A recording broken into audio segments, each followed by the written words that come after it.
Hello, Namaskar, and welcome to the CAA show. CAA, as all of you know, is Conversations and Analysis, and my name is Juggi Bhasin. So, when does a journalist fall from grace and descend into the lower depths of name calling, calumny, and become an outright peddler of lies? When does a journalist lose his or her objectivity and start taking sides? And when does a journalist outwardly wear the mask of a journalist but inwardly has transformed into a political activist? All these questions have arisen, and if you have had the misfortune, like I had, of watching a particular conversation between Karan Thapar and Dhruv Rathee on the Wire channel, a recent conversation not even 3 days back, then these questions are bound to come up. You're going to ask these questions, which I am asking in this particular episode of the CAA show. In fact, not only these questions, but we are today are going to ask on some fundamental questions that what is the job of a journalist, especially in these polarizing times. Do journalists or do social media commentators, YouTubers, whatever you want to call them, do they have the right to twist facts, peddle lies, and put them out in the public? All these questions have assumed a very vital, they have assumed an urgency of a particular kind, especially in light of the fact that twisted videos are being peddled and these are being put out in the public domain, like the one which I've just talked about.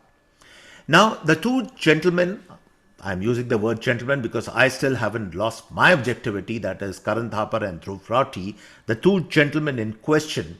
Who are these people?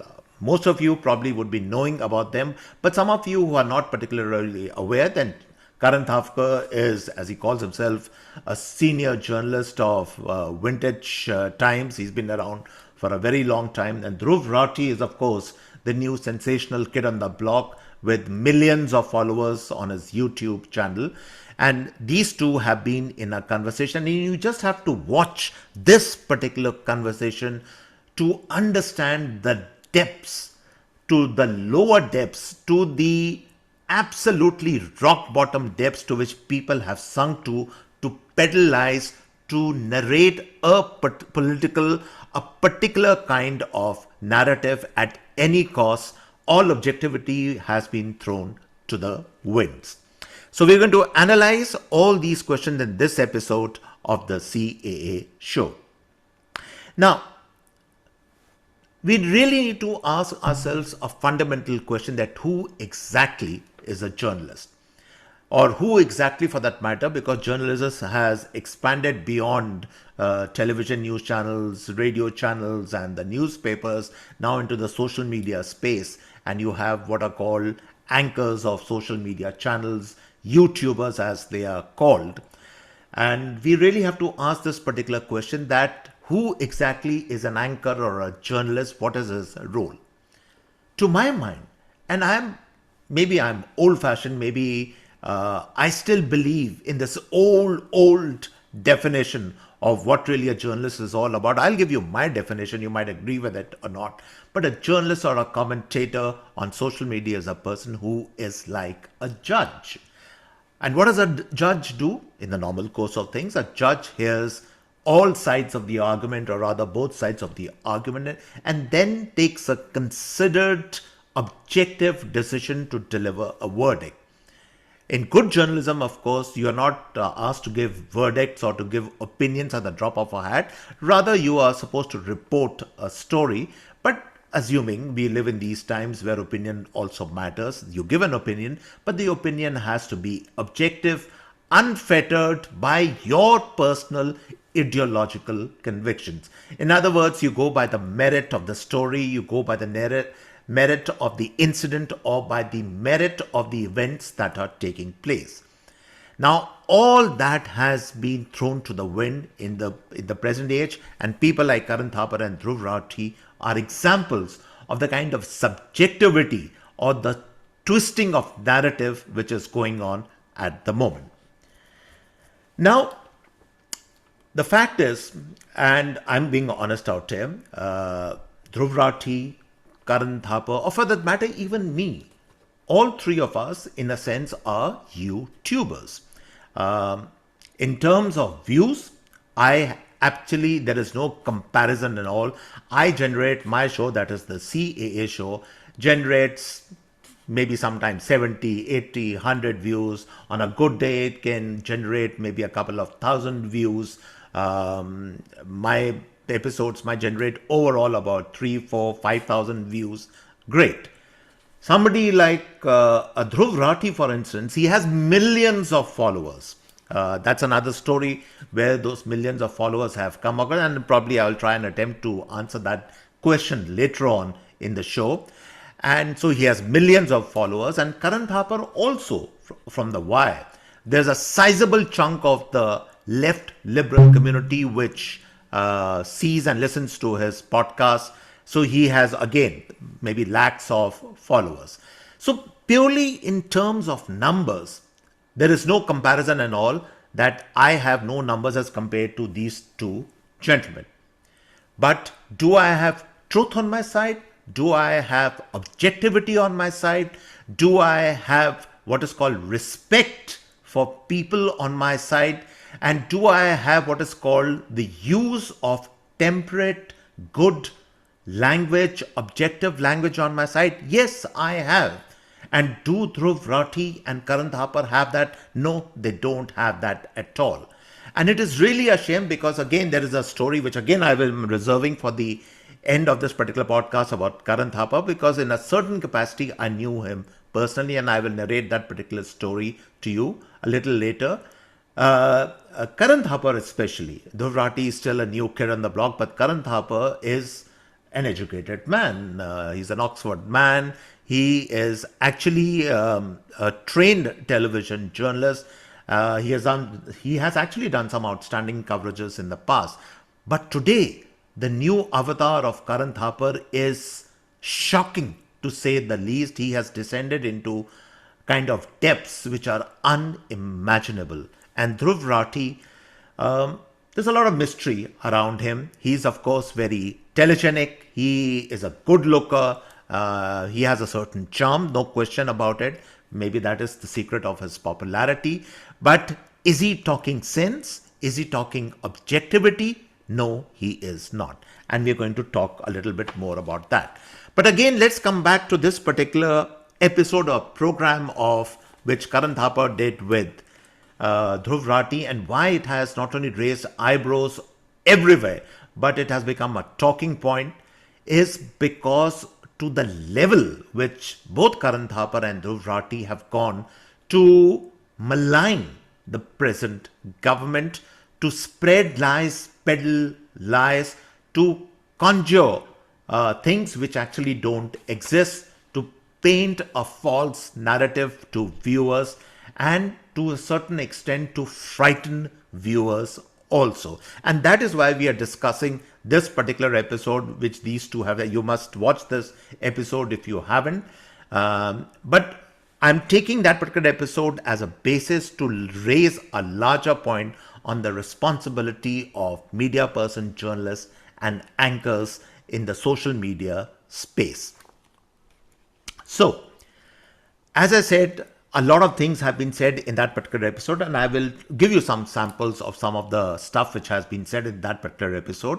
But I will divide this episode into three parts so that the objective of trying to understand and the role which we all YouTubers, journalists, etc. have to play is understood a little more clearly. First of all, what is the method that is deployed by people like, especially by Karan Thapar, to propagate lies, peddle lies on his particular platform that is provided, of course, by the Wire? What is his method? And I'll tell you the first thing which he does, the first important thing does, and partly because there is a little bit of, I know of this man also. He's very good in certain ways, but this new method which he's deploying is nefarious, to say the least.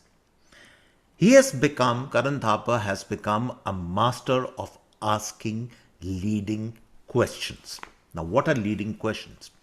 Leading questions are that you, first of all, invite a particular person, that is your guest on your show, who is of the same disposition as you. There is no sense of objectivity that you have to invite for a particular issue of the day somebody who's for that issue or somebody who's against.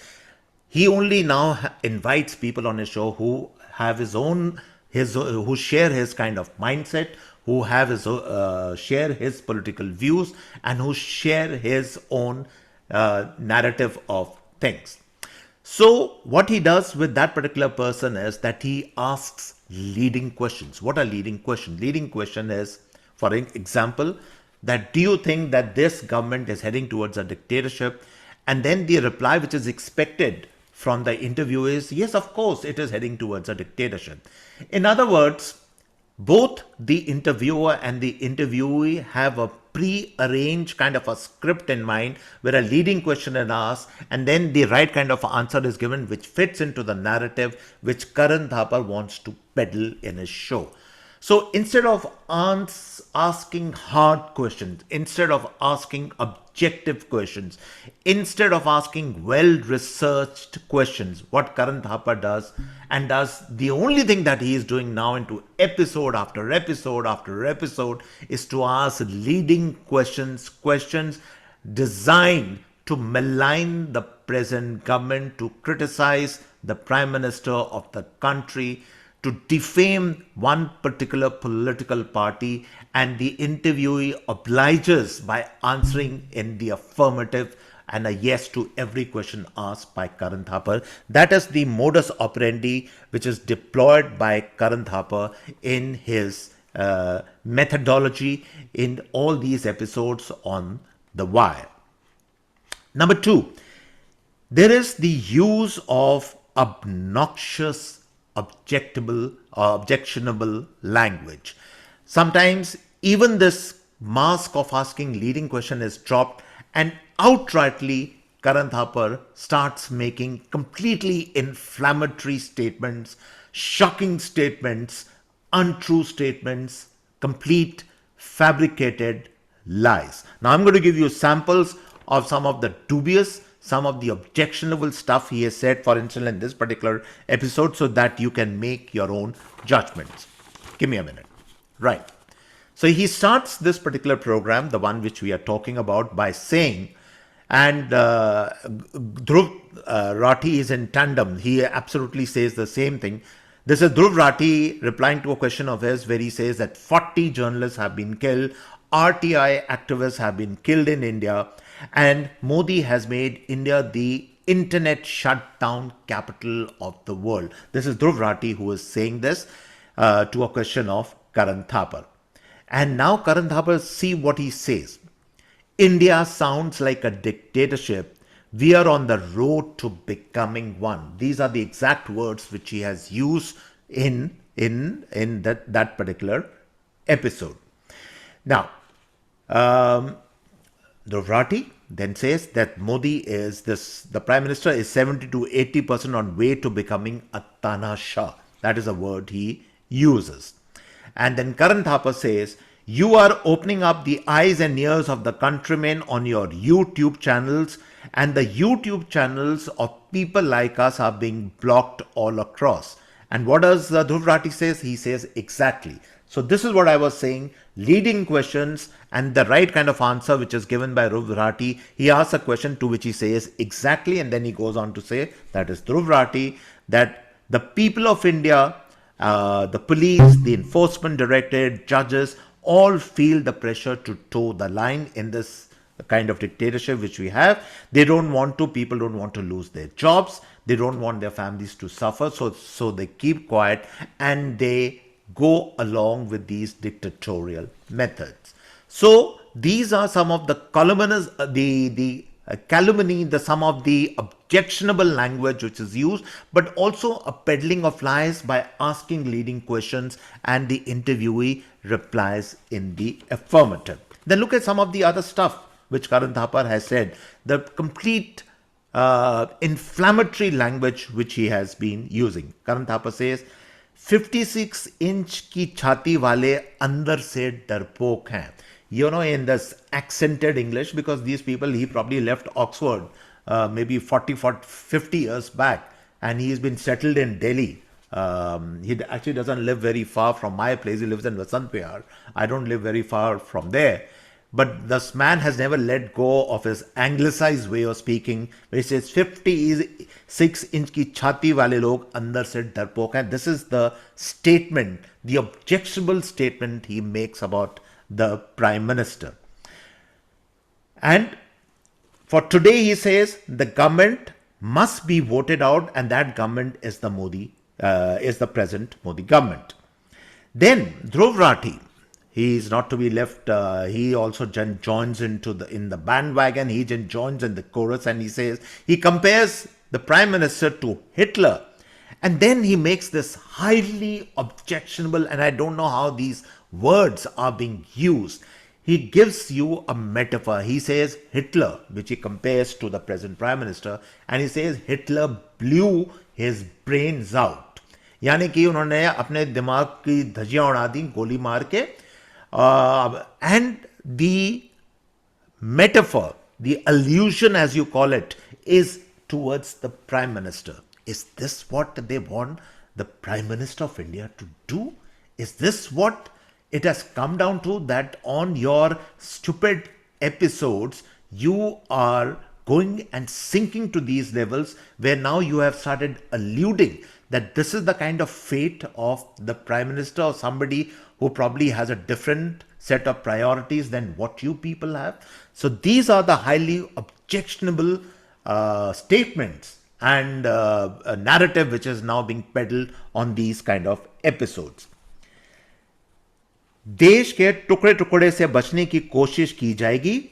And then Karan Thapar makes one of the most objectionable statement which I've ever heard in a long time, with a straight face. And this is not even a leading question now. This is a straight statement which he says with conviction. He looks into the camera and says, this government calls Muslims Babar ki aulad. And then he goes on to say that Dharam Sansads have been held in Haridwar, which have been planning the genocides of Muslims. Now, I don't know where the Dharam Sansad was held. I have no idea of this Babur ki aulad kind of statement. Maybe some lower level functionary or somebody down below, or some party worker might have or might not have said. I have no idea, but I can't ever in my wildest dream think that the Prime Minister would ever stoop to say something like this. And having observed what the Prime Minister has said over these years, I have never ever seen him crossing the line in criticizing communities, taking them by name, or using this kind of language. But Karan Thapar outrightly looks into the camera and without any shame, I would say, and he peddles this particular lie, where I'm repeating this particular line, which he says that this government calls Muslims as Babar ki aulad. In that accented Hindi of his which he speaks, he speaks this. And this is, to my mind, a shocker. You know, it shows the level to which these people have sunk to falsify narratives, to what extent they will go to defame, falsify narratives. And I have no idea of the social media laws, how much of this can be said or not said. But to my mind, this is crossing a line. This is really a crossing a line. And people out there, people in the know, enforcement authorities or judges or whoever, I have no idea. But somebody should take note that whatever we say or do, but we stay within our boundaries and we don't cross the line and descend into this kind of vulgarity and this kind of despicable language, which Karan Thapar and Dhruv Rathee have repeatedly done in this particular episode of The Wire. So, this is point number 3 of the methodology which is deployed by these people to create a false narrative. Then, inflammatory headlines. That's the other method they use to catch attention. And if you see that particular episode, you can go on YouTube and you can dig out that particular episode and you can watch this particular episode. And the headline of that particular episode is something to the effect that the Prime Minister is 70 to 80% on his way to becoming a kind of a dictator or Tanashah. This is the headline. So catchy, inflammatory headlines are used in this methodology to sell the goods, as it were, to get the message across in a forceful, insidious manner. And why is this being done so? Why is being done so? That's the motive, of course, but I'll talk of the motive a little later. And then the last point, one more point I need to mention about the method which is deployed by these people, and the thing which they also do in this entire narrative building is that they somehow try and project themselves as if they're all sitting on a moral pedestal. They claim morality is on their side, fairness and good sense is on their side. They are the upkeepers of communal harmony, which is what they are repeatedly saying, and the moral right, not in so much as the right or the left, but as the moral right, as the right thing to do, is with them. And this, to my mind, is a specious argument which they keep peddling, this dubious moral ownership, as it were, of issues of the day, of political events of the day, of the narrative of the day. So what you're doing is that your entire method is that you are creating a kind of a package of lies, of inflammatory statements, of dubious research, and then you are giving it and camouflaging, and the outward cover is that of the moral high, that we are morally right, we are morally correct, the other side is not. And this is what they present this package out in the public. This is what they peddle on their social media channels. This is the methodology that is deployed by people like Karan, Thapar and Dhruv, Rathee, who is following into the footsteps of the older man. Now we come to the second important part, that what is the motive for doing all this? Why are they even descending to do all this?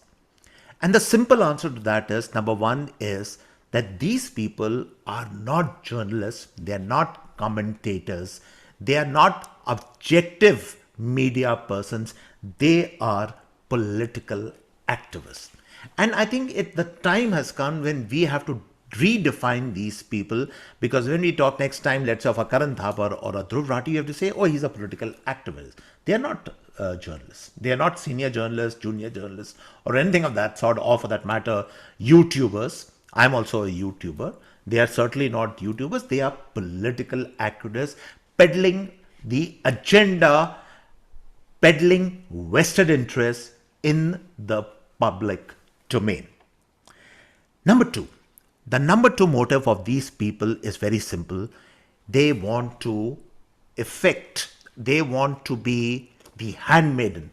They want to be a kind of a galvanizing force to effect a regime change in the country. We all have a right to elect our governments. We all have a right to, we vote and we elect our government.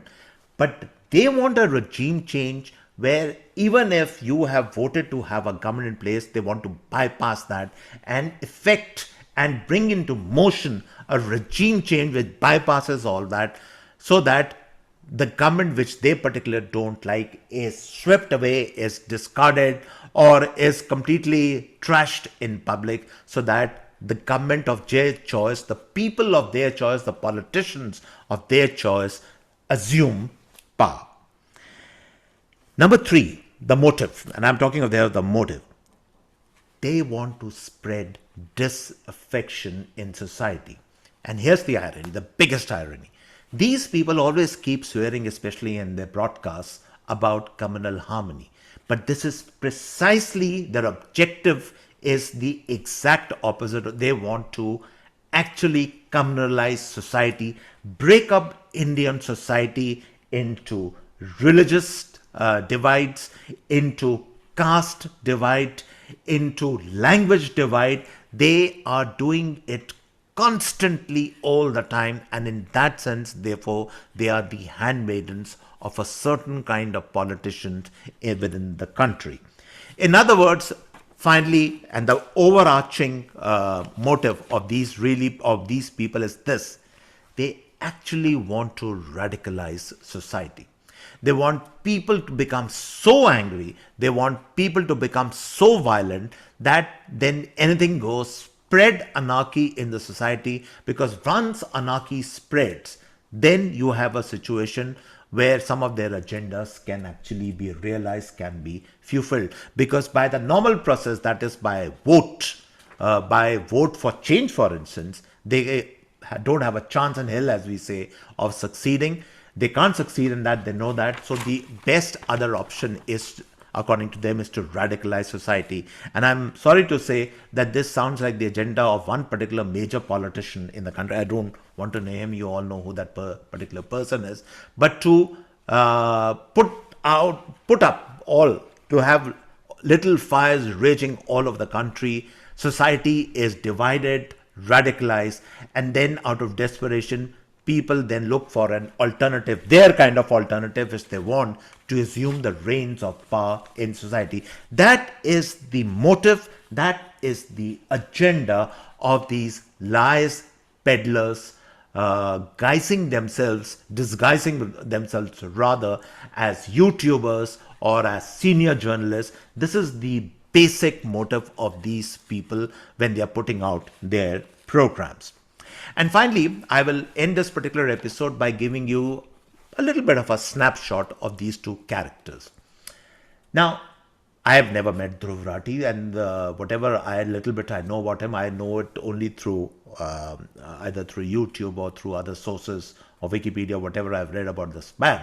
But Karan Thapar, in a little bit in a little bit of a way, I know about him. See, I have a television background, which I have said in many of my podcasts earlier. I used to be with Doordarshan News a long time back, and I remember we were freshly inducted into Doordarshan News, and at that time, one day we were informed that we would be having an advisor who had come from the UK, who had been trained, I think, at ITV or whatever, a young person who would be guiding us into television news. And that person happened to be Karan Thapar. Karan Thapar was brought in by this gentleman called Suman Dubey, as Karan Thapar was brought in as an advisor to the Information and Broadcasting Ministry. He was there in Doordarshan News for maybe about 6 months, not more than that. He didn't last very long, but he was there for 6 months.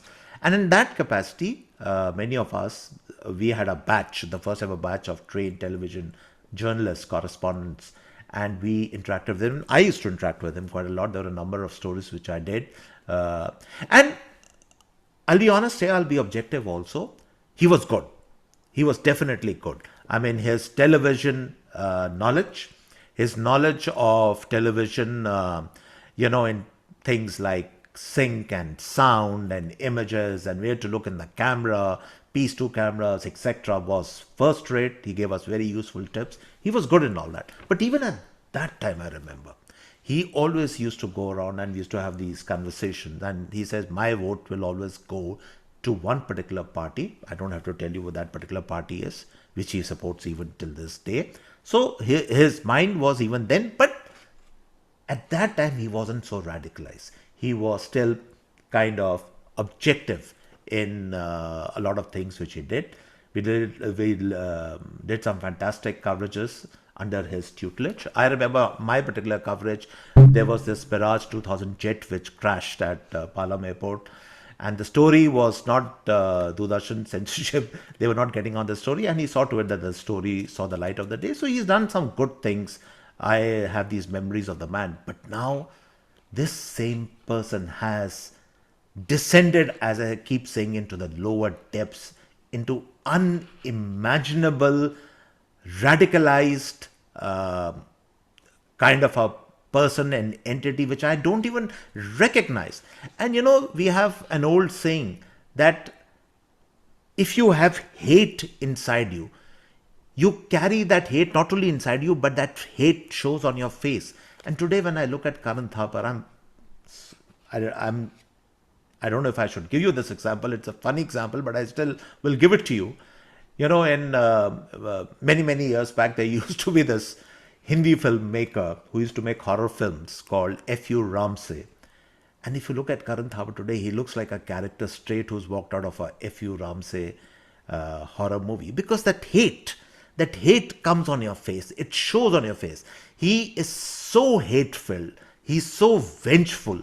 He is so, as I say, there is so much of you. You can see as if some people have a good aura, this man has an aura of hate all around him when you look at his face when he's talking of the present government. So this is Karan Thapar for you. And as regarding Dhruv Rathee, see, I don't know anything much about the guy, except I know that he's a young YouTuber. He's come from Germany. And mysteriously, he has developed a huge base of millions and millions of followers. Now, I can understand, in our time, there is a word which we use. I don't know if it's used or it's called cheesecake.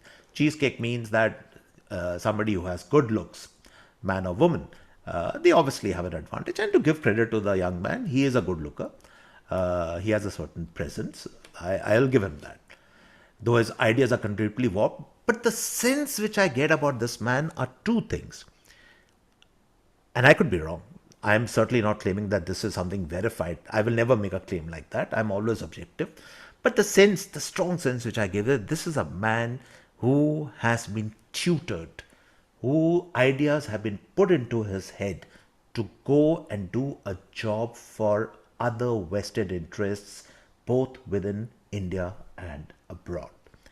And there is a story which is now making the rounds that a lot of these followers could be bots, a lot of these followers could be paid followers, or a lot of these followers of Mr. Rathee could have been in some capacity. I don't know how X or Twitter really works, how these social media channels work.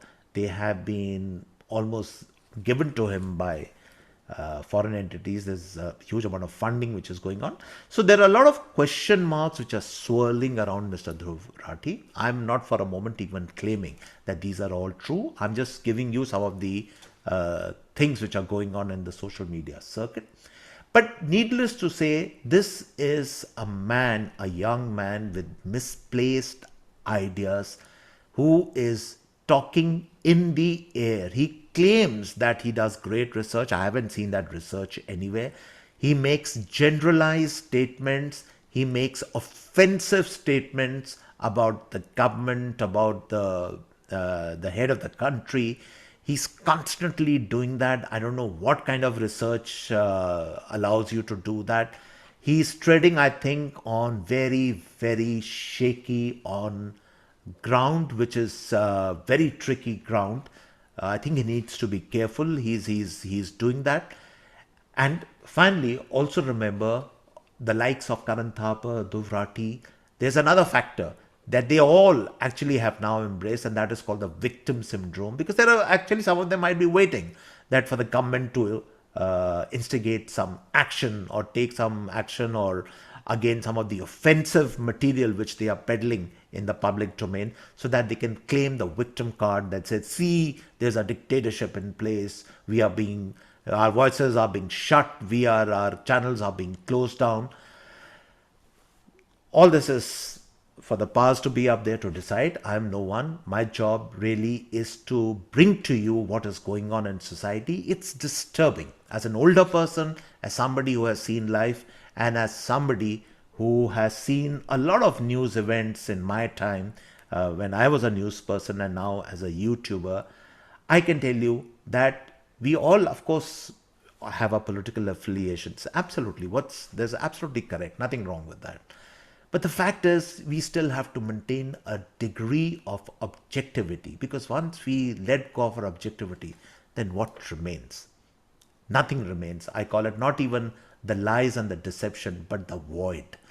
Just the empty void. And at the end of the day, we all have to answer to our conscience. So I do hope maybe the time's not run out even for people like Karan Thapar, and certainly for not for the young man Dhruv Rathee. They listen to their conscience, come to their senses, and I'm not saying you show a particular kind of narrative, but please show some objective narrative. That's the least you could do. And so, on this hope, I come to the end of this episode of the CAA show. I hope you really enjoyed this particular episode. You like my show, do subscribe. It's so simple. The red button is there. Just click on the red button. Subscription is, of course, completely free. And as I keep making that promise in episode after episode, all my episodes, there is something hopefully different to it. There's a little bit of newness to it, which you probably might not find on other social media platforms. So that's why watch my particular show and share it with your friends. And on this note, it's goodbye, and we'll be back next time with another thought provoking episode of the CAA show.